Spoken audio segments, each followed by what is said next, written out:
Miestna akčná skupina je tu na to, aby hľadala všetky možnosti a príležitosti získavania multizdrojového financovania pre potreby regiónu a pre potreby svojich členov. Keď sú tie výzvy, oni nás na to hneď upozornia a preto máme aj úspešné projekty. To nie je len tak samo. To je tou výbornou spoluprácou. Myslím si, že je tam ako dobrý tím ľudí, ktorí práve že nám chcel výsť ústrety, aby nám pomohli v čerpaní prostriedkov. A myslím si, že do budúcna to len akože by malo byť viac možno podporené. Takýto spolok funguje a určite od prvého okamihu si myslím, že je to veľký prínos pre každú jednu obec, ktorá je tam. Toto je naše logo, ktoré je súčasťou grafiky. V tejto grafike má miesto každá členská obec. Používam to všade na našich materiáloch, na baneroch, na tých roll-upoch a dali sme to aj na našu kanceláriu, poviem ikonickú, pretože z kancelárie pozeráme rovno na Lomnický štít. Niekedy máme s tým aj ten problém, že nevieme, či máme pracovať alebo pozerať na tú nádheru. Tie masky sú nastavené tak, že vlastne musí tam byť aj verejný sektor, aj podnikatelia a vlastne aj neziskový sektor. Všetky dôležité rozhodnutia, čo potrebuje daná lokalita alebo daný región, majú vychádzať zo spodu. A táto filozofia u nás funguje.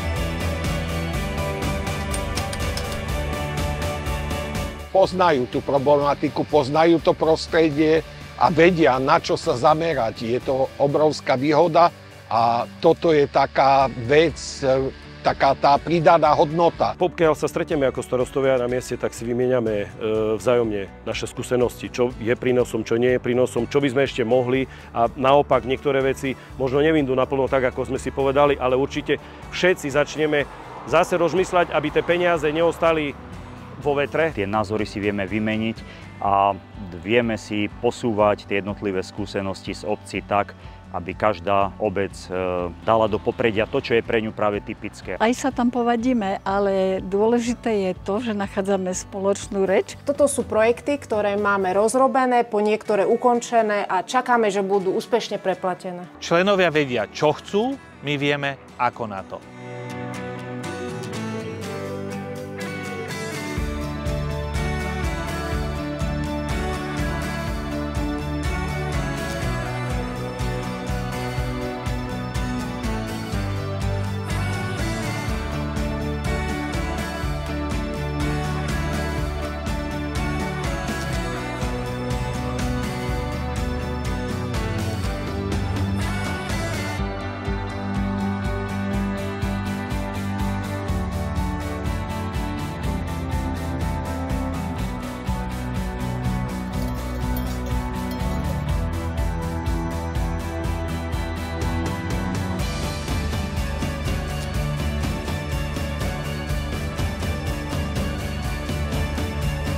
My sme poľnohospodári. My máme pracovať na poli. My sme odborníci na drevo a oni sú zase odborníci na niečo iné. S týmto nemáme žiadnu skúsenosť, čo sa týka nejakých fondov. A presne to je filozofia masky, pomôcť aj tým, ktorí jednoducho nemajú čas na všetky tie administratívne úkony a tú byrokratickú záťaž. Od roku 2019 sme v rámci programu rozvoja vidieka prijali takmer 2,5 milióna eur na aktivity MAS. Čerpanie k dnešnému dňu v týchto projektoch je takmer 600 000. Na kontrole PPAčky máme aktuálne 18 projektov v hodnote približne 1 350 000. Sú to projekty pre podnikateľov, zároveň pre obce. Zostatok, ktorý nám ostáva v hodnote takmer 600 000, je aktuálne možný vyčerpať v rámci 2 vyhlásených výziev.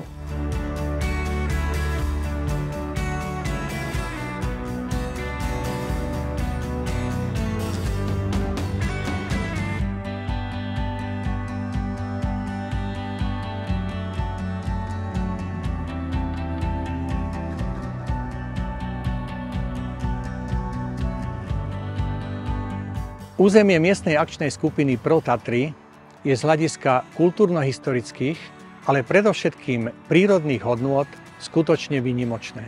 Boli by sme veľmi radi, keby projekty, ktoré už boli zrealizované a ktoré budú zrealizované vo vzťahu k MAS, boli vo všeobecnosti prospešné nielen domácemu obyvateľstvu, ale aj všetkým návštevníkom tohto územia. Vítajte v ProTatry.